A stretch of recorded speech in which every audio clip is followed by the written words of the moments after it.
What's up, everybody? This is Victor Pring, and we are back in Unfiltered. So, before anything else, big shout out to LV Online, the #1 gaming in the Philippines. This Unfiltered, where we talk about all your feelings unfiltered. So, guys, grabe nagulat ako. Episode 11 na pala tayo. Maraming salamat sa lahat ng nanonood, sumusuporta. Please like, share, and subscribe. And right about now, tonight, we have one of the best MCs in the Philippines. Sobrang idol ko to. We have Roda King. Woohoo! Sobrang swerte natin dahil itong si Roda, napakarami na itong ginagawa ngayon. He owns Local Manila, Alpas, La Union, and Siargao, Kampay, Flow All Day, Babas Kusina, at meron pa bang iba? So far, yun lang. Yes! Salamat. Thank you for having me. Brother, alam kong busy ka. How do you juggle all these things all together? Basically for other ventures like Nokal and Kampay, I have minimal involvement, partners lang. Maliit na partnership lang ako, pero I'm more involved in Alpas talaga. That's what's eating my time. Okay. Mostly. So Siargao and La Union. Siargao and yes. La Union. So mas madalas ka sa Siargao tsaka sa La Union kaysa Manila, no? La Union. La Union na yung ngayon. Yung pinaka-HQ talaga. Main focus. Wait, namiss kita, bro. Diba? Namiss kita, bro. Diba? So kung di nyo alam, guys, kami ni Roda, nagkasama kami talaga ang original MCs ng Palas. Yeah. Well, ako junior ako when I came in. I was a junior nila Roda and MC Pao and MC Ayo. So sila talaga yung the three kings in the Palace that time.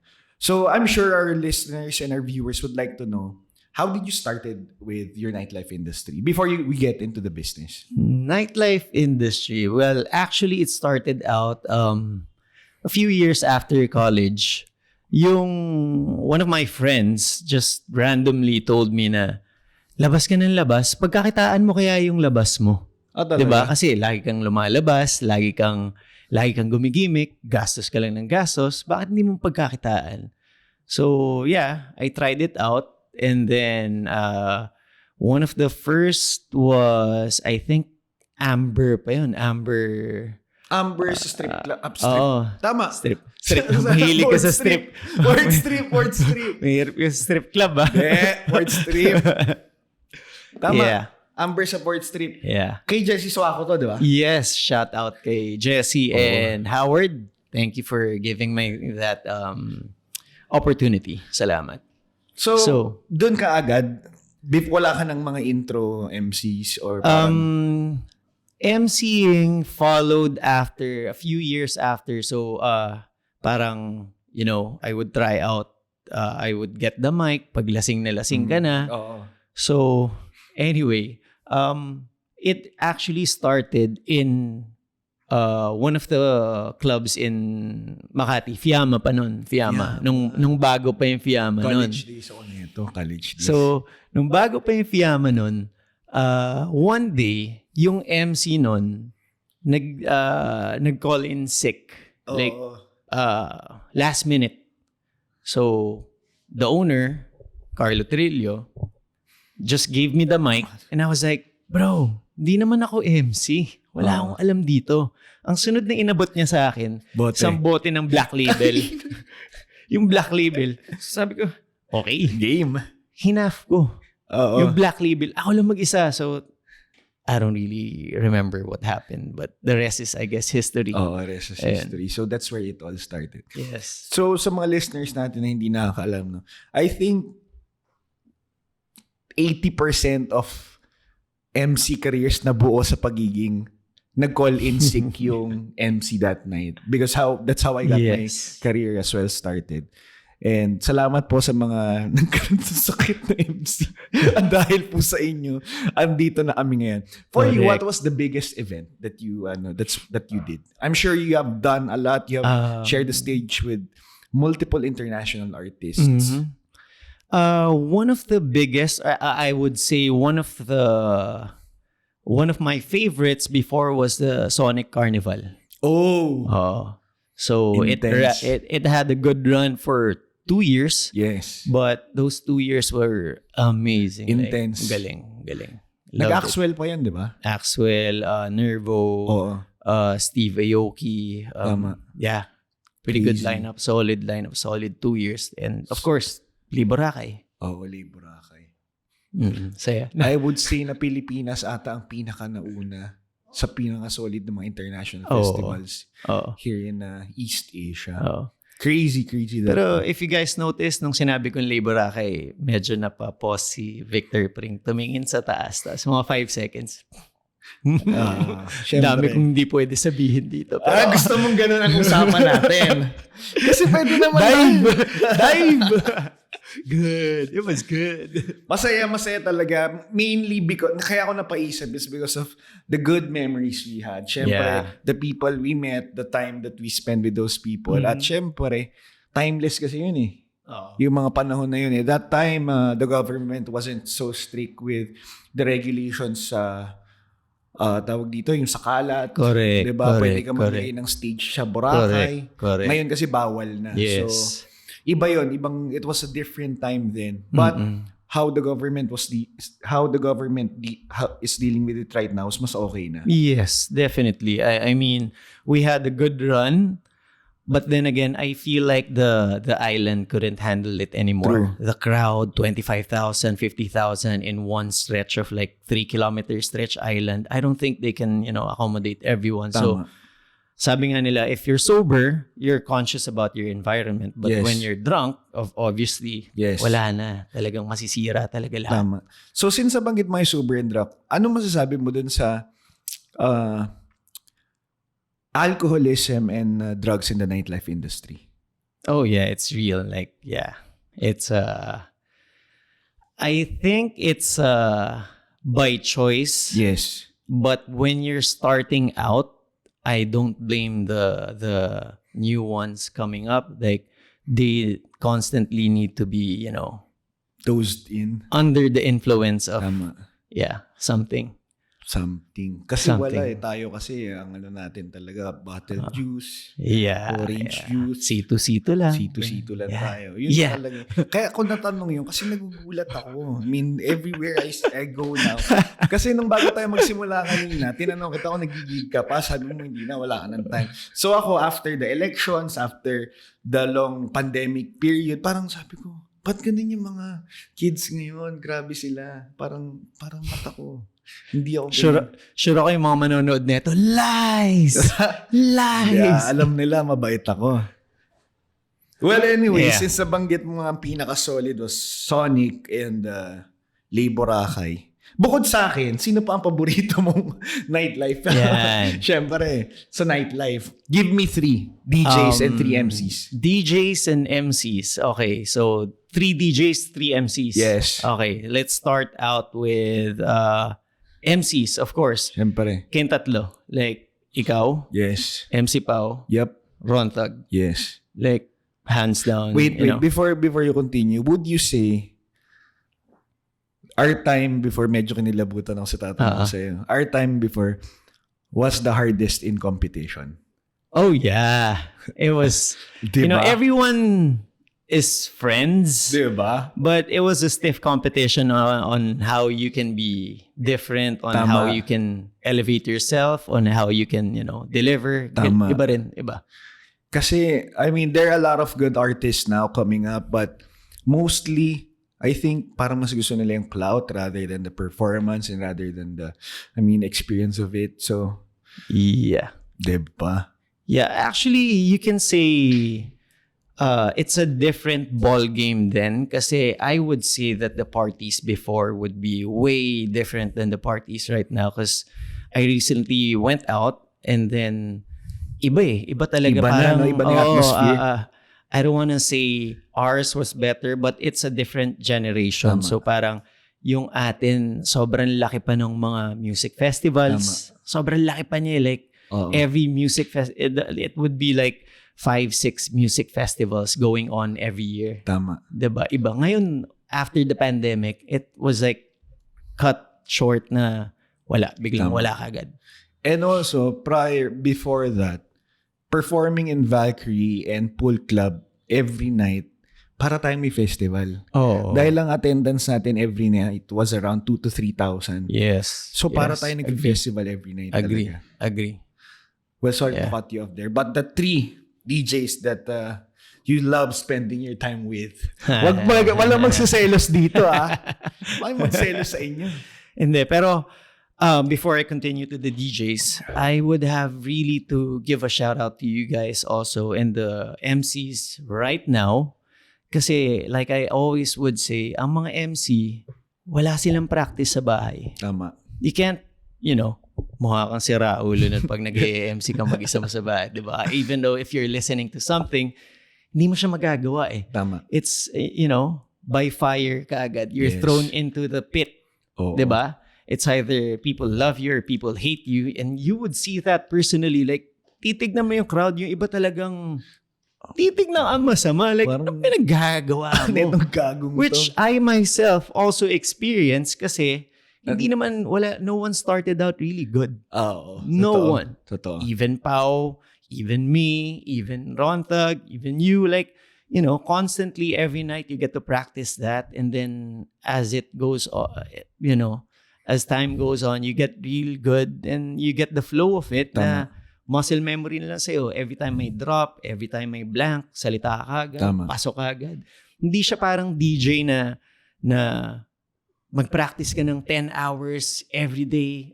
'Di ba? Once you Tama. get to the stage, minsan may cheat sheet yan. Nakikita ko yung mga DJ na bago, may cheat sheet pa yan. Talaga? Tapos kabadong-kabado, hindi pa nag-a-adjust sa crowd. Oo. Pero kasi ang MC, hindi. Oo. Wala kang line, wala kang lahat. Like, Wala kang tataguan din at si DJ sa harap. wala. Hawakan mo yung mic, o anong sasabihin mo? Bahala ka dyan. 'Di ba? Tama. Kasi I had an experience before na someone just went up to me and ang dali ng job mo. I wish I had that job. Really? Ganito ganyan. Every night gumigimik ka, libre, ganito ganyan. Binigay ko yung mic sa kanya. Try mo. Try it out. Parang joke lang.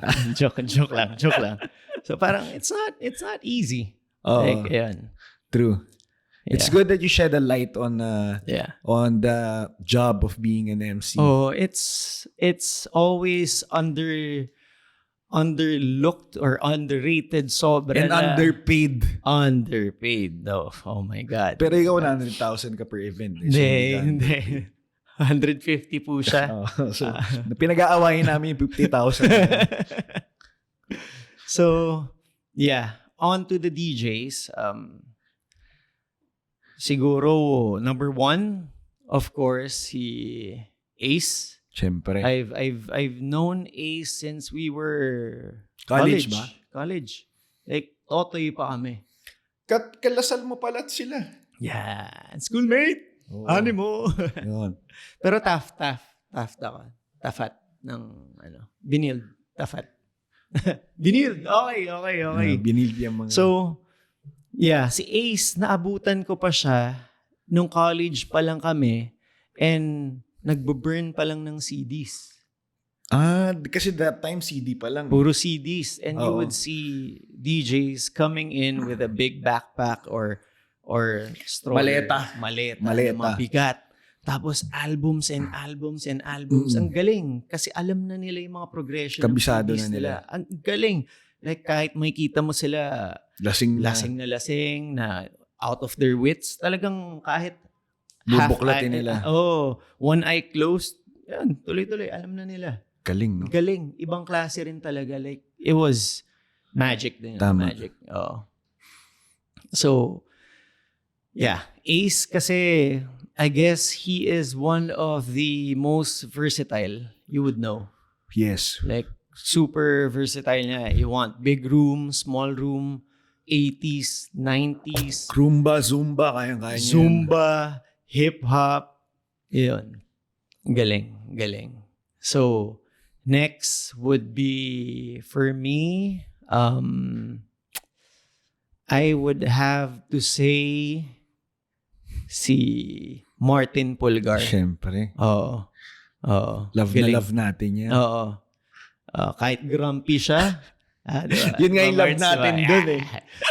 kasi yung mga bagong DJ, takot sa kanya kasi siya yung pinaka-head DJ. Oo. So, talagang strict siya when it comes to work. Work talaga. Papagalitan ka niya kung malate ka. Actually, pinapagalitan niya tayo eh. Diba? Pero ako, kung pinapagalitan niya, ngiti-ngiti lang ako sa Marts. Shot tayo. Inom tayo. Ganun lang. Kasi siya talagang work. Pero, ibang klase yung house niya. Like, man. Talagang madiin talaga siya. Oo, talagang you can feel it. Talagang kahit hindi ka sumasayaw, parang, ba't sumasayaw ako bigla? Galing.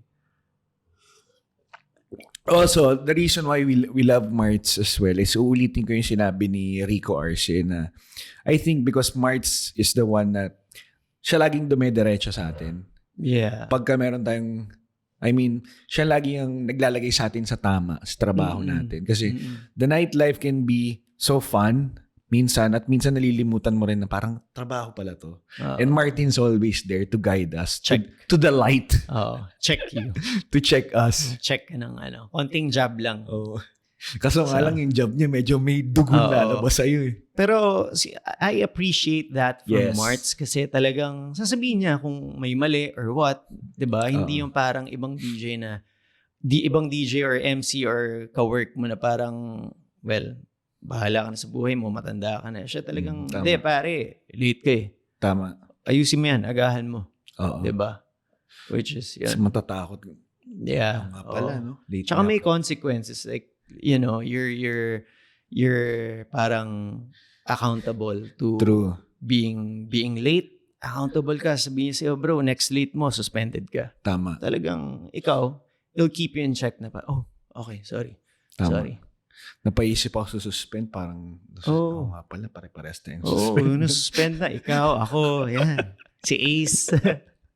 Walang pinipili talaga. Walang kaibigan. Wala siyang pinipili. Which is good about him. We appreciate that about him. That's what we love about him. Yeah.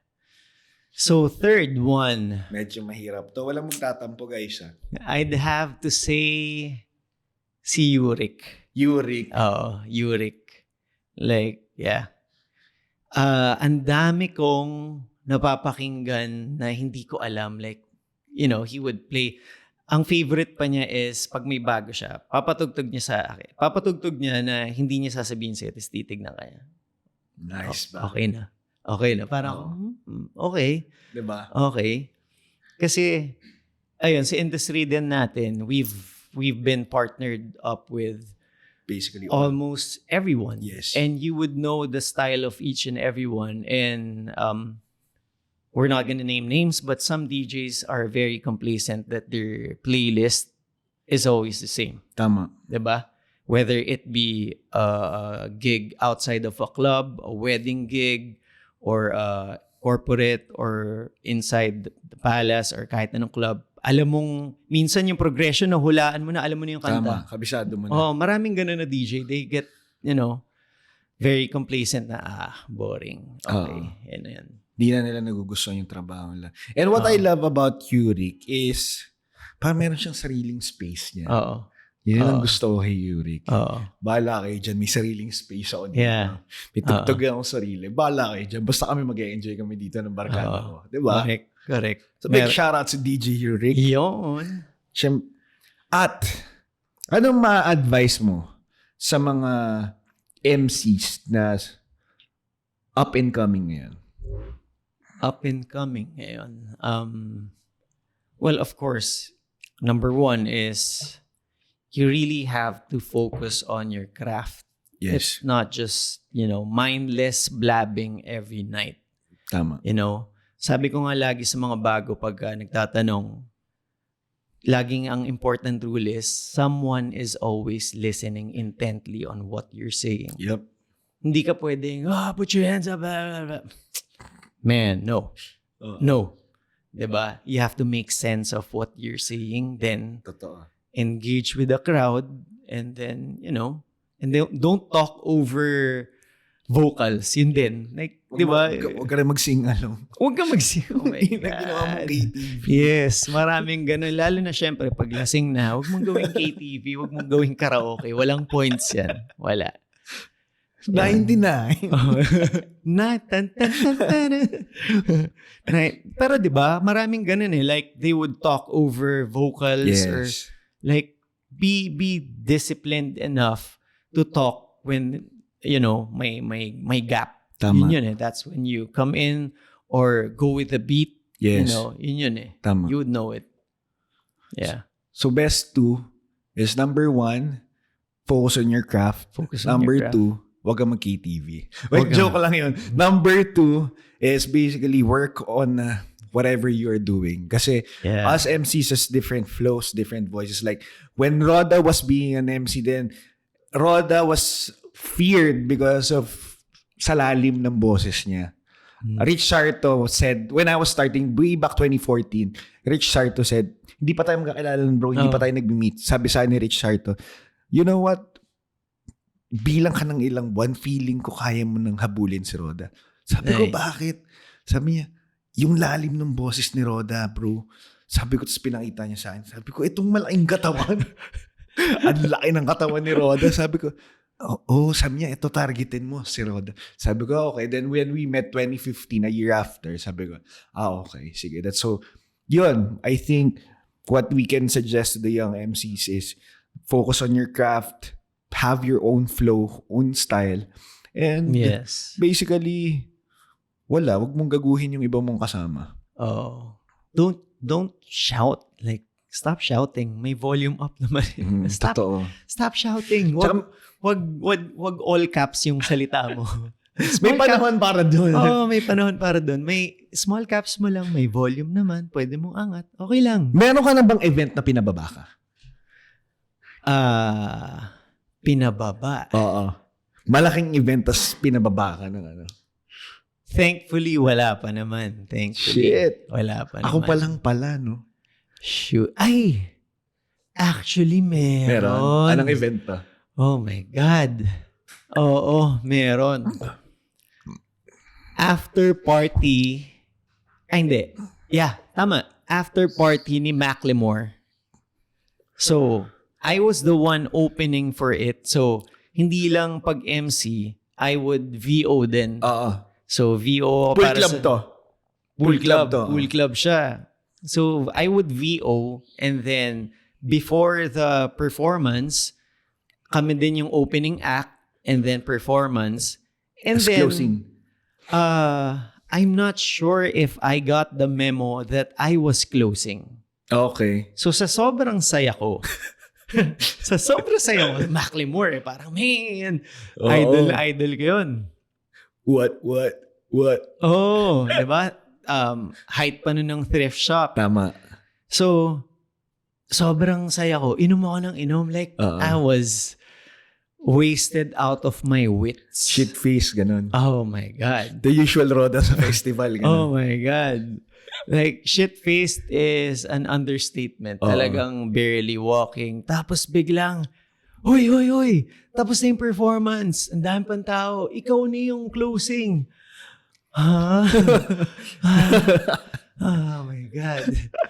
Hindi ko na alam kung anong ginagawa ko. Like, like, di ko na alam ano sinasabi ko. Like, I was asked to go down. Talaga? Oo, kasi I was wasted. Like, shout out to Pamli. I love you, Bab. Si Pamli. We love you, Pam. Namimiss ka na namin. Si Pam, nagsabi sa akin, Rods, baba ka na. Kailangan mo na bumaba. Why? Saya-saya ko dito. We're having fun. You're having fun. They're not. Gulo mo eh. So, meron po talaga mga ganong times. Yes. Especially because when you are MCing, when you are hosting, and when you are doing the VO, sometimes, buong night ka. 9 hours, 8 hours. The moment the event start, nandun ka na. At usually, mga 4 hours before even the event start. Kasi nga, meron pa kayong tech rehearsal. Meron pa kayong... Correct. So, basically, I mean, hindi ako nagbibigay ng excuse to be shit-faced, but bigyan niyo po kami ng onting... cut some slack. Yes. Ako bro, pinababa ako nung Labor Akay. Oh, bakit? Pare first. 2 beses Sobrang ako lasing mo. Hindi. Parang, so, syempre, our late Stephen Koo. Rest in peace. Rest in peace. So, ano yun? So, sabi sa akin ni Stephen, Vic, nasa island ako noon. Parang Okay. 2015, bagong MC pa lang ako. Tapos sabi niya, Vic, MC ka tomorrow night sa event ng Fox.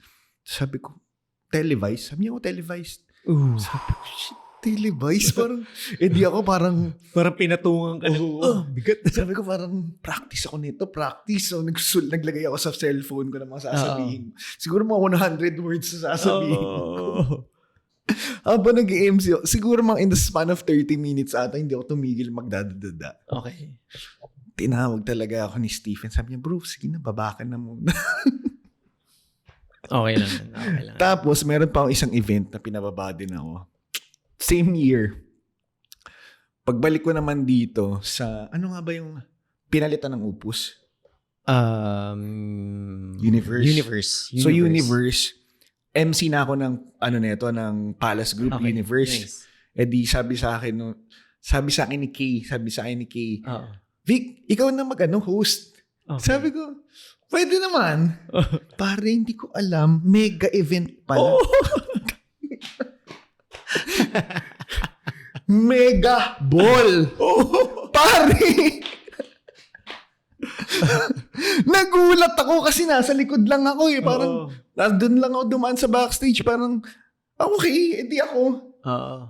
Paglabas ko, okay Vic, host ka na. Akala ko parang party lang. Paglabas ko, mega ball pala. Parang, ito na nga. Unang salita talaga, nag-stutter talaga ako. Yup.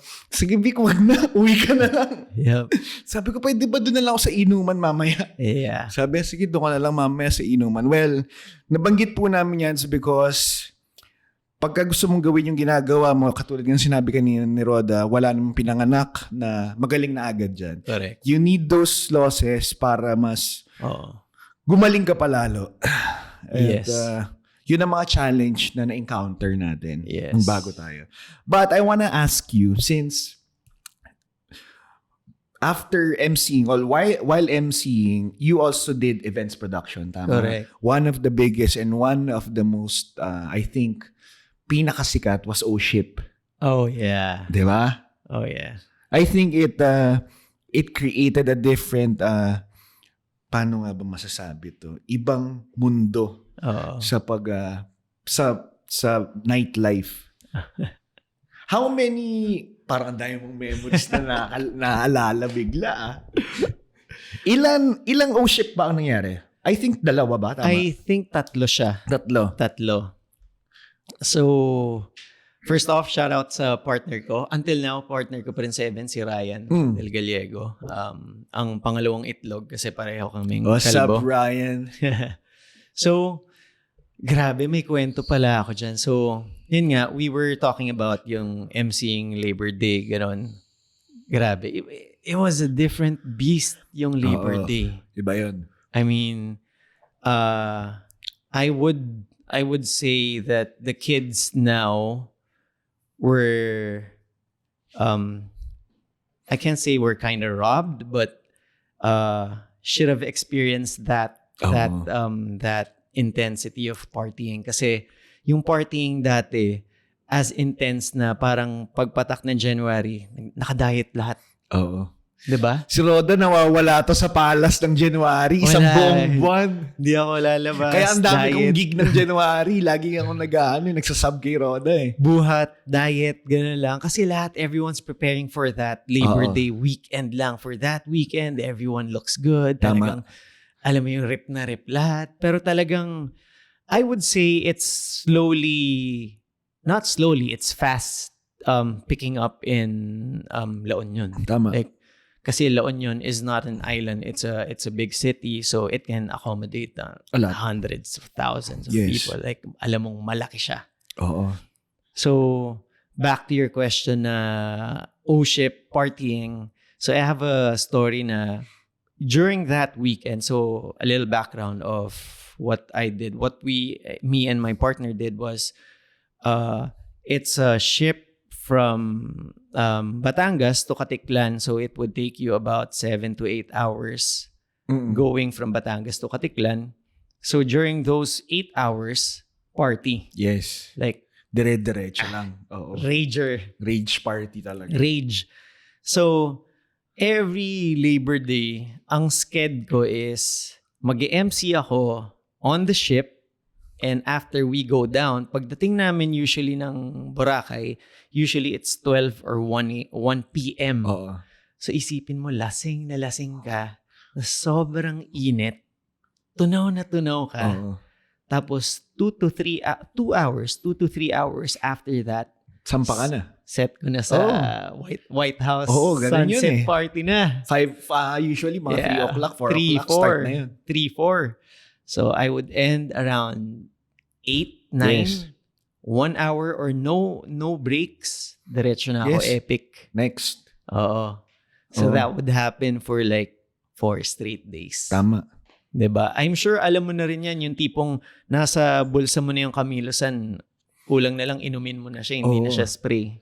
Kasi dumating pa nga ako sa point na may dugo na yung Oh, yeah. 'di ba? I mean, Yes. the strain that you have on your body sobrang hirap. Voice, lalo Yes. na wala ka ng boses. Tama. Talagang di ka na magsasalita pag hindi kailangan. Nag-aaway nga kami ni ex ng DJ X Factor sa text, bro. Mm. Magkatabi kami dalawa, nag-aaway kami sa text eh. Kasi hindi ka na nagsasalita. Oo. Shoutout kay X. Kamusta Diba? na siya? Nasa abroad yata He's siya. on his US and Canada tour. Oh, galing. Okay. Paano nyo ginawa yung O-Ship? So, Paano nyo naisip yun? it started out with Ryan. Mm. Siya muna yung party boat yata or party ship. Tapos, and then he got me as an MC. Okay. And then, when we went down, like may other parties siya na ginawa. Tapos meron akong ibang parties. Tapos may isang event siya na ginawa that didn't quite do well. So ako rin yung MC nun. That time, when I saw the event was really, not picking up, I just outright told him na, bro, you don't have to pay me anymore. Mm. Kasi alam ko, Talo din strain din yung TF Oo. ng mga acts for event. So, I guess he kind of appreciated that. And then the next year, or before the next Labor Day event, he called me up. Sabi niya, bro, talagang naghahanap ako ng partner. I decided if you want to partner up with me in an events company, and then the rest was history. So, Solid. siya yung una nag-start nun. Party boat yung Okay. pangalan. Okay. Tapos, when I partnered up with him, merong sa Singapore nun, it's the ship. Oo nga, it's the ship. Oo. So, it's the ship. So, yun yung parang naging inspiration ko na parang, it's the ship. It's the ship. Hindi naman pwedeng, oh shit. Kaya, oh ship na lang. Oh ship. So, ayun, that's where it started. And then, ayun, hanggang ngayon, okay pa naman. Mostly based na kami sa La Union, all our events. Yeah. Solid. So, doon talaga siya nag-start. Yes, correct. Would you say na it's because of good karma and good friendship, then that's why it started? Yes, I guess it's the way of the universe. Yes. So, Yeah. after that one, ano na yung iba mo mga pinroduce na events? Partners din namin yung Hydro before. Like, shout out to all my partners sa Hydro. Si Chel, Gino, Nick, Jelvin. Mm-mm. We had a good run with Yes. Hydro. Ang galing din. So, Parang lahat ata ng crazy parties na gawa na natin. No? yeah. Saya. So, when you were transitioning to business, syempre from sobrang sayang nightlife into business, hindi ba naging mahirap? I would say it wasn't that hard. Mm-mm. Kasi, like, you would know, during my time in the industry, nakikilala mo lahat ng sponsors sa gabi, who's who, sinong kailangan kausapin, sino yung boss neto, 'di ba? Lahat ng mga alcohol sponsors. Yes. Automatic nandun sa gabi. Tama. Lahat ng mga tobacco sponsors, telco sponsors. It's a perk of the job kasi malalaman mo kung sino yung magiging kaibigan mo na Tama. rin. So, I guess it would be, for us, it's easier. Yes. And this is what I always say to my girlfriend. sobrang swerte mo na sa nightlife industry dahil yung mga gusto mong ka-meeting, andyan na lahat sa harap mo. Yes, correct. Tama. Paano na simulan ng Alpas?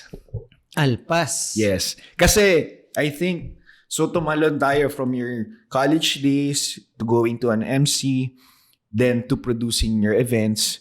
Then, syempre, gumawa ka ng the business that you really can call your own, which is Alpas. Okay. Tama. Okay. So, actually, Alpas was founded by my best friend, si Champ. Big shoutout si Champ. Nagkasama kami ni Champ sa aming, I think, 2017 Bacardi house party. Oo, natanda ko yun. Yung ambassadorship namin. May natanda ko yung picture mo na nasa bathtub ka. Oo, tapos kayo yung lasing na lasing sa garden niya. Good time. So, he started out Alpas. Well, it actually started out when they were parang, can I say, commissioned, or they were the ones who made the soundtrack for the movie Alon ba yun? Alon? Hindi, Siargao, the movie. Okay. Oo. So yung Siargao the movie, yung soundtrack niya, Alon, was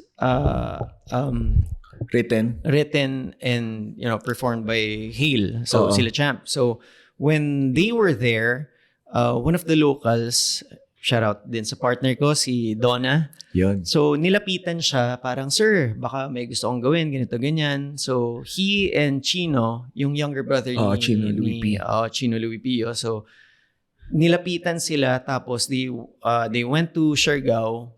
At first, they were planning to open up a laundry business dun sa Siargao. Okay. So, and then usap-usap hanggang sa naging hostel type na ayun, the rest was history. Okay. Ayun. So, Alpas, after that, after 5 years, we had our second branch in La Union na. La Union namin, 2022 naman. After pandemic. Okay. Yes, correct. So, how was the operation of Alpas Siargao during the pandemic? Alpas Siargao, oh man, it was not smooth sailing. Hirap, no? To say the least. Kasi we were leasing the land long term. Yes. So during the pandemic, of course, wala kaming mga kita. Zero. Mm-mm. We were still paying. Yes. That's why I had to close a hangar. Oh, bro. Kasi alam mo naman, nung pandemic, uncertainty. Tuloy-tuloy pa rin. You didn't know when it was ending. Like, true. Nobody had an idea. Yes. Diba? So, I guess siguro lakas ng loob na lang at saka swerte rin talaga na, sige, laban na natin to. Oo. Ganun. So tuloy-tuloy lang during the pandemic. Oo, bayad kami. Every month pa rin. Shit. Dugo. Talagang without an end in sight. Like, yeah. Okay. So, bayad lang. Bahala na. Tama. Kung saan abutin. Paano nyo naisipan naman yung La Union? So, during the pandemic, si Champ was really decided na we need something other than Siargao. Kasi nga, Siargao, I love Siargao. Sobrang, absolutely one of the best islands in the Philippines. Yes. Hands down. Number 1 island in the world. Man, ang ganda ng Siargao. If you guys haven't gone to Siargao, you guys, have to once in your life. And I'm pretty sure you'll fall in love with it. But you are also at the mercy of the airlines. Yes. Kasi the only way in and out is through a plane or Roro, which is, that's it. Kung may bagyo, doon ka lang. Tama. Oo, doon ka lang. So, actually, ang story namin, before I go to La Union, the reason why I landed in La Union in 2018 was when Boracay was shut down by the government. Oo. Kasi nga, sabi Boracay. Labor Union naman. Oo, ni Duterte na tigil niyo na yung kalokohan yung mga bata, kayo sinisira niyo yung isla. Sorry. Sorry po, Tay. Sorry, Tay. Anyway, yun nga. So, 2018, nung 2018, they shut it down. Talagang sinabihan kami, pinadala kami ng DNR ng notification na parang you guys have to stop it. Wala muna. So, yung mga sponsors, nandiyan na. Ready na sila lahat. So, I went back to the sponsors and their answer was, akala ko parang sagot nila, okay, sige, let's wait for it to open. Hindi. Ang sagot nila, hindi pwede yan. Humanap ka ng lugar. Oh. Kasi, syempre, if budget is allotted to you, they have to spend it or they have to answer for, unspent budget. Tama. Which is not that simple. So, basically, the sponsor said, well, sounds like a you problem. Oh. Not our problem. So, maghanap ka ng lugar. Tama. So, ako parang, oh my God. And for years, si Champ has been going to La Union din. Matagal na siyang pupunta siguro 2013, 2012.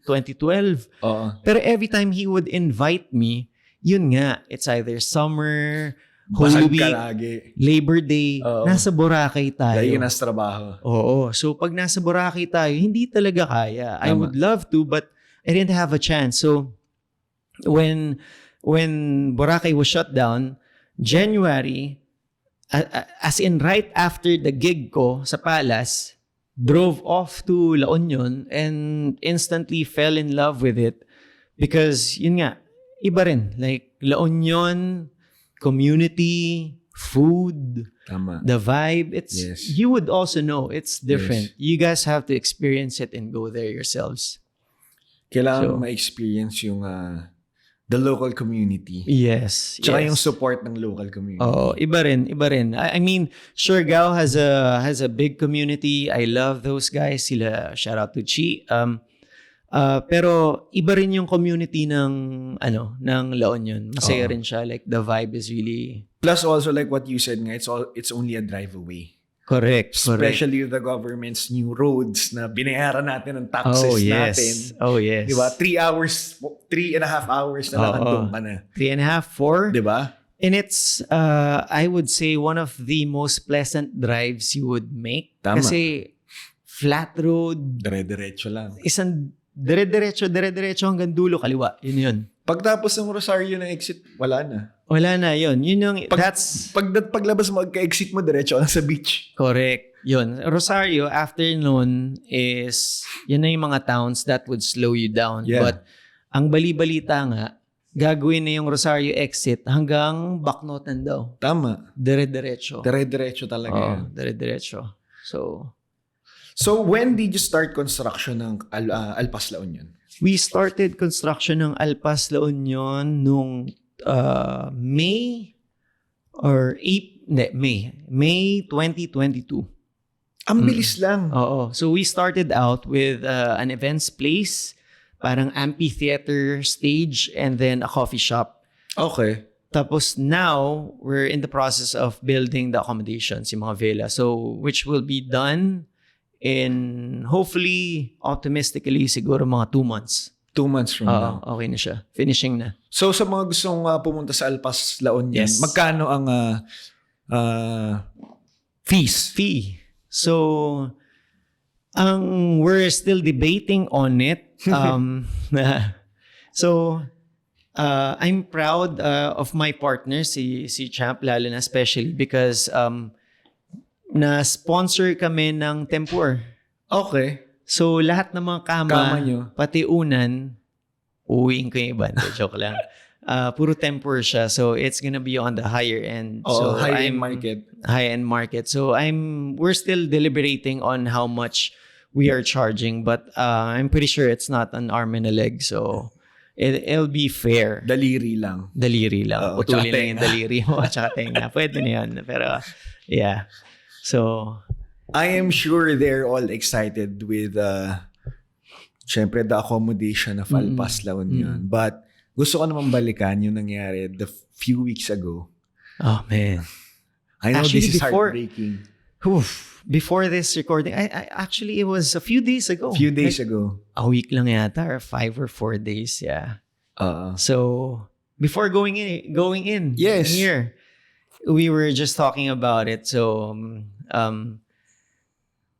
Alpas Siargao, like I was telling you, it had the 5th year anniversary namin. Oo. So, at the night of the 5th year anniversary, right after, so imagine, pandemic, it hit us.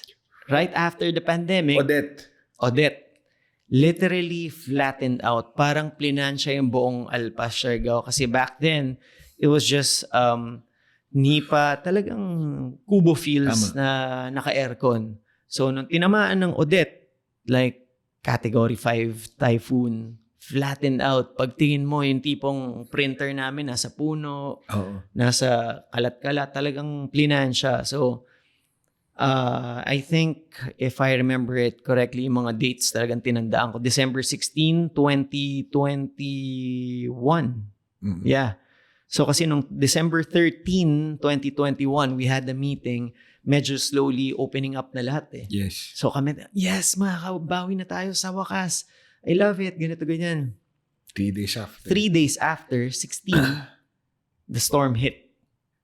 5 days namin hindi nakausap yung mga tao namin. Hindi namin alam kung ano nangyari. Blackout. Walang signal. Nobody could fly in. Hindi ka rin naman pwedeng lumipad basta-basta kasi ayaw mo rin naman pabigat.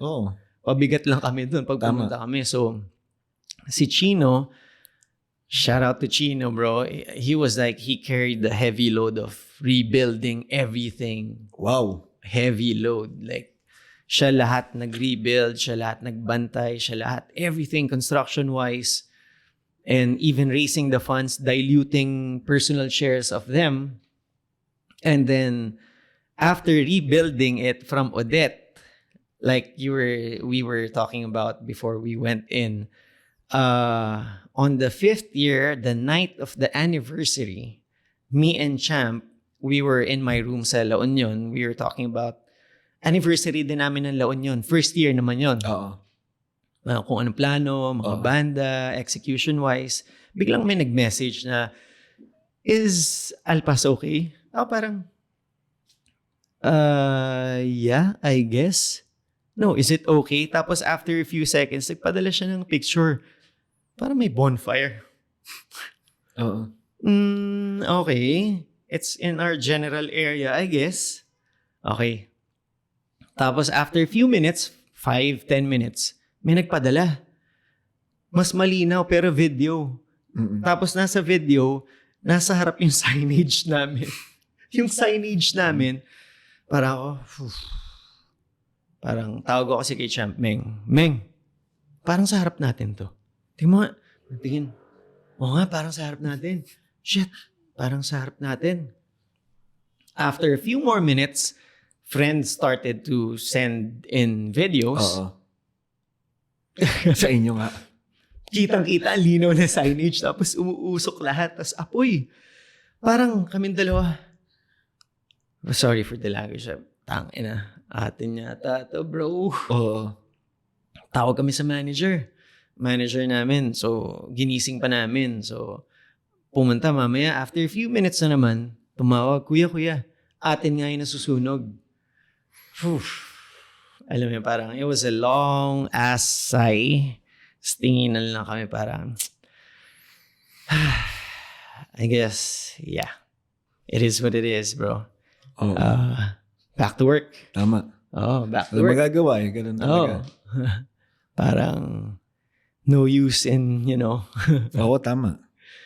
wilding out. Wala tayong magagawa, bro. Sunog. So, sana may gusto nun eh. Yeah. Good thing no one was hurt. Yun. Actually, while waiting for all the updates and everything, yun yung pinakaba namin. Yes. Kasi kaming dalawa na Champ, like we were waiting for all the updates and everything. Fully booked kami. Hanggang December, fully booked kami. Oh, okay. And talagang, syempre, kaba rin namin, dami, puro foreigners. Like 80 to 90% ng occupants were foreigners. Yes. So, kabado talaga kami na parang we can't have anyone get hurt over this. I mean, okay lang masunog, basta pwede naman tayong bumawi kasi buhay. Diba? Hindi mo mabayaran din yun. Hindi mo mababawi ang buhay. So, Thank you, Lord. Yes. Thank you. I mean, despite everything, we still appreciate that no one got hurt. Yun. Nalaman niyo ba kung saan nagsimula? Actually, it was, ang sabi ng bantay namin, night shift, he saw the fire from the adjacent kitchen ng kabilang resort. Okay. So it started out there. Trinay daw niyang patayin, and then when di naman niya mapatay kasi mabilis kumalat kasi light materials yung iba, lalo na yung nipa, bilis.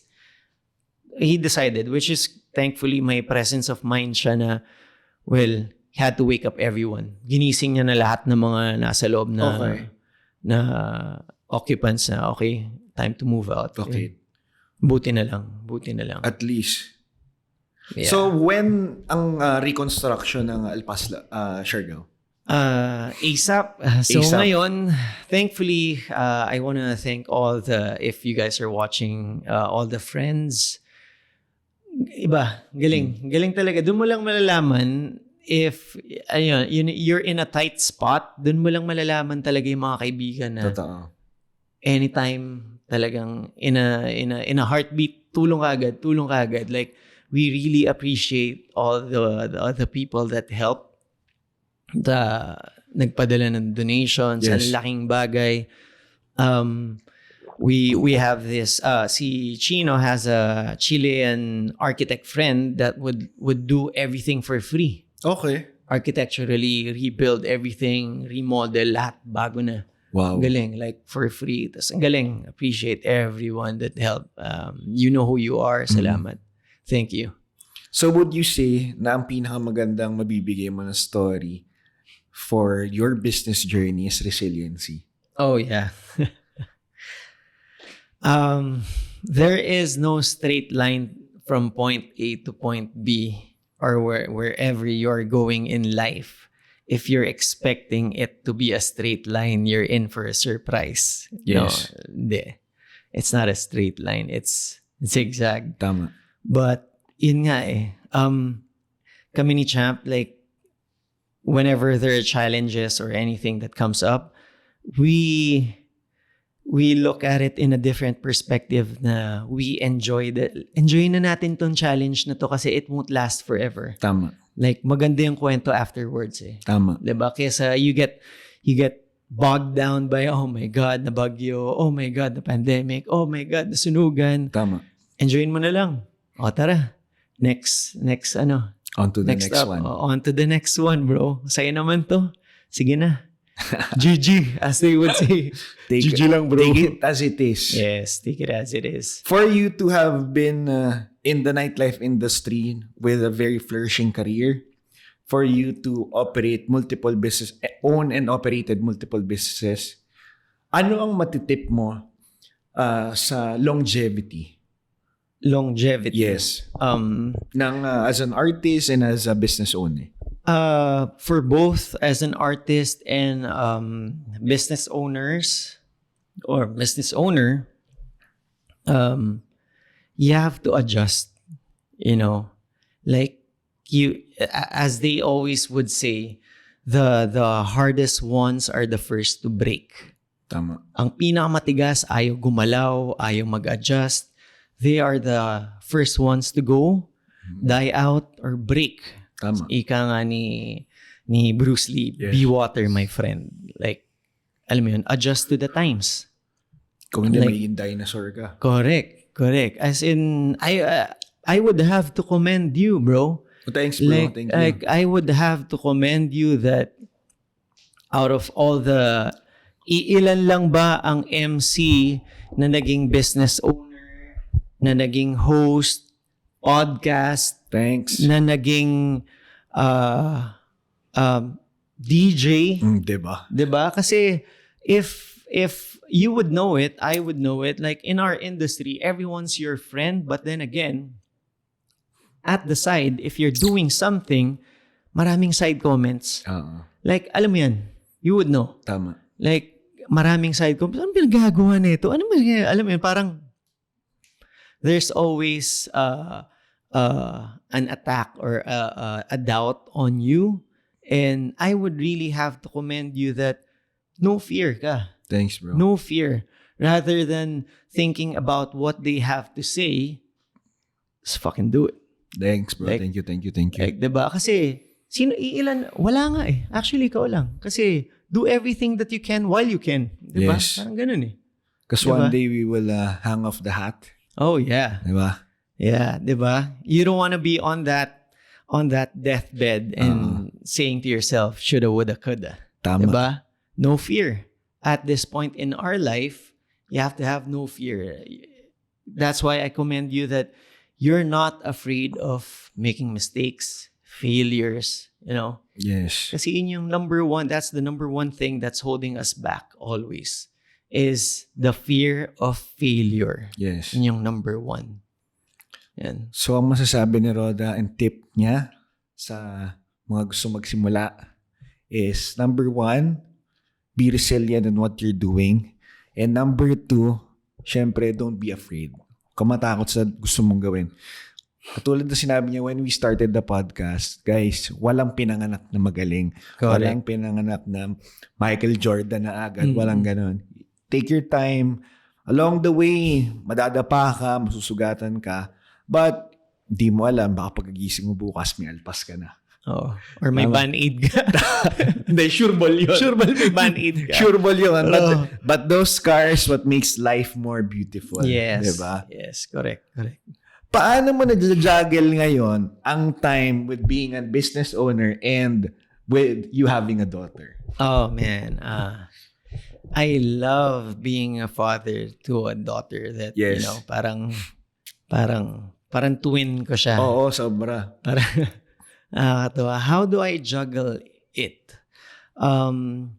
For me, one thing the pandemic taught me was it's always going to be family first. Yes. That's the biggest lesson or takeaway from the pandemic that I can't say for other people, but for me, I guess family first. Yes. Everything is, secondary. Yes. So, yeah. Yung daughter ko, for example, my loving partner, si Jelly. Yes. Would, Big shoutouts to Madam Boss Jelly. Na Hello, pagka nandyan hello, Mama. pag nandyan si Jelly, lahat tayo. Ang babait. Ang babait, no?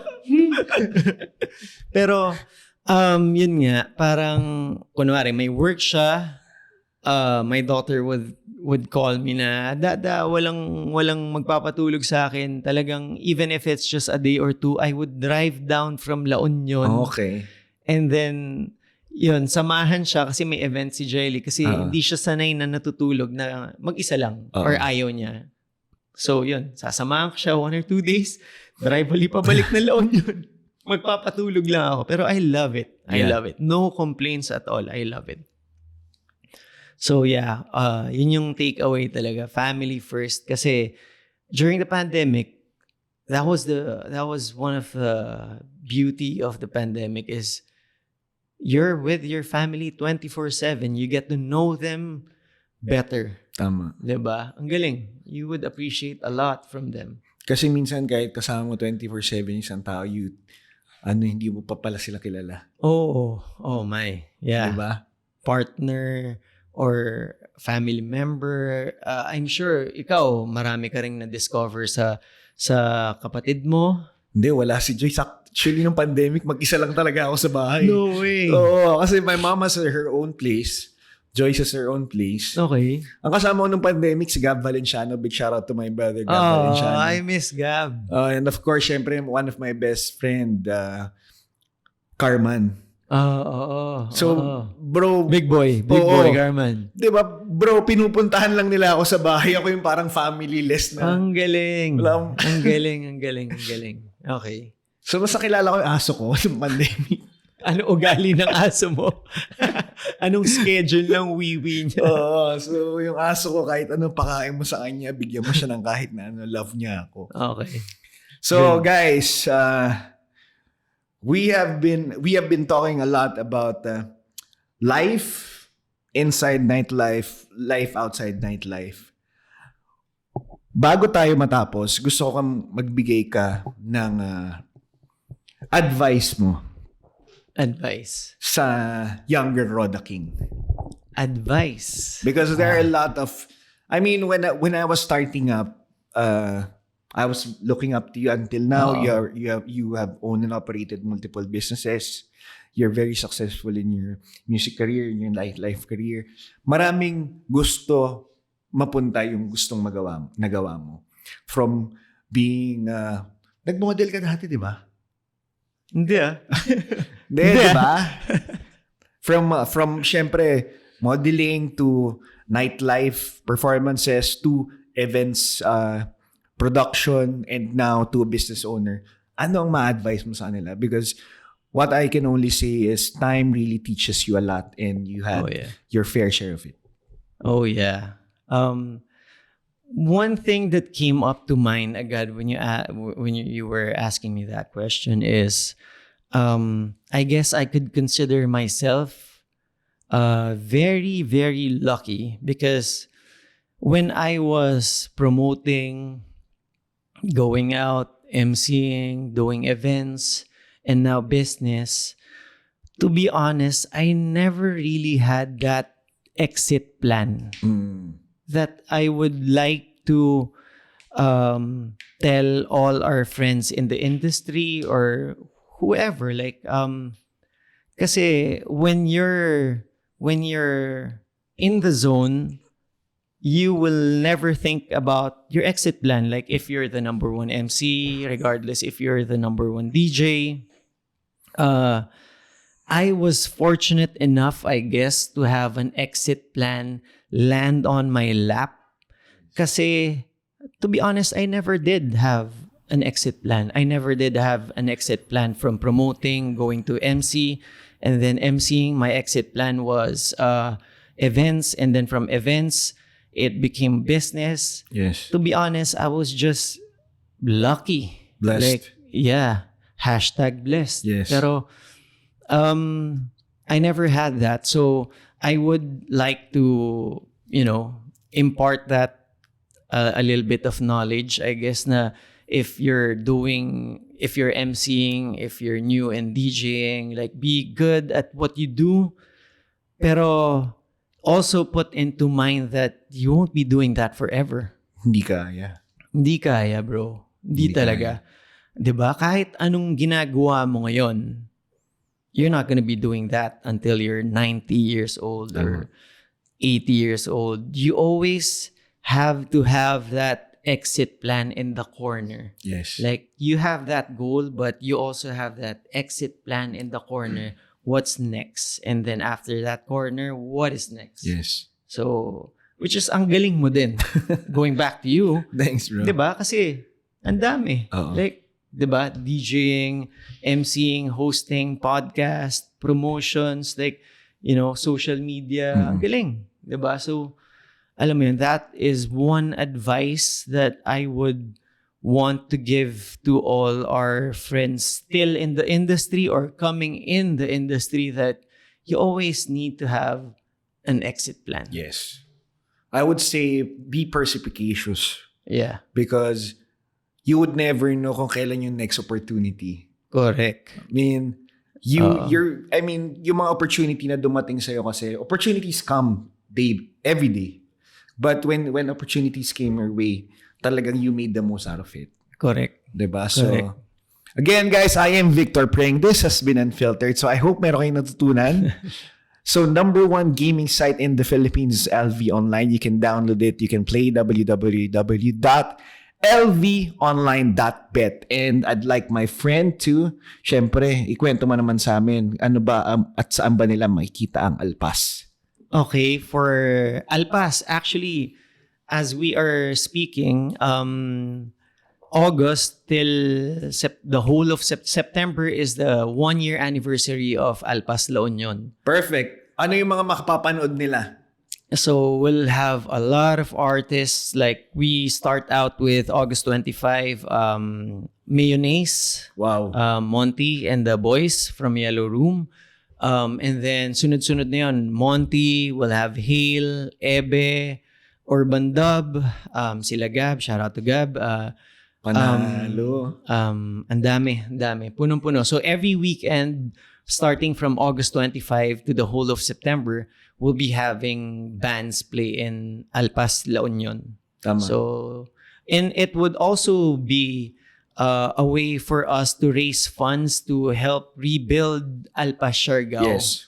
So, ayun. So will it be ticketed? Yes, it would be ticketed and 100% of the proceeds will go to Alpas, Siargao. How much ang tickets? Usually it would range from, I guess, 500 lang. Ganun. 500 500 pesos So lang. to all the viewers with a and drink na listeners, yan, two beers. Ganun. get it now, 500. Meron bang table reservations? They could call the hotline. Meron kaming hotline. You can reserve tapos parang bottle na lang. Bottle. Okay. So to everyone who wants to, syempre, enjoy, have fun. Of course, number one, support natin yung tourism in our own local places. Especially La Union, where it's just a drive away. Tol lang, drive. Syempre, dumaan kayo sa iba't ibang mga makakainan nyo along the way to support the livelihood ng mga bawat tao na nandyan. No? Syempre, when you're eating sa mga kainan na yan, you're not only supporting the business, but you're also supporting the local communities. Yes. So, support the local businesses, especially the ones na owned by Filipinos. Correct. And operated by Correct. Filipinos. So, kung gusto nyo mag-book, bumili ng ticket, Alpas La Union, Alpas Siargao is there. Again, I am Victor Pring and we have Roda King. thank you for having me, guys. Salamat. Appreciate it. Peace!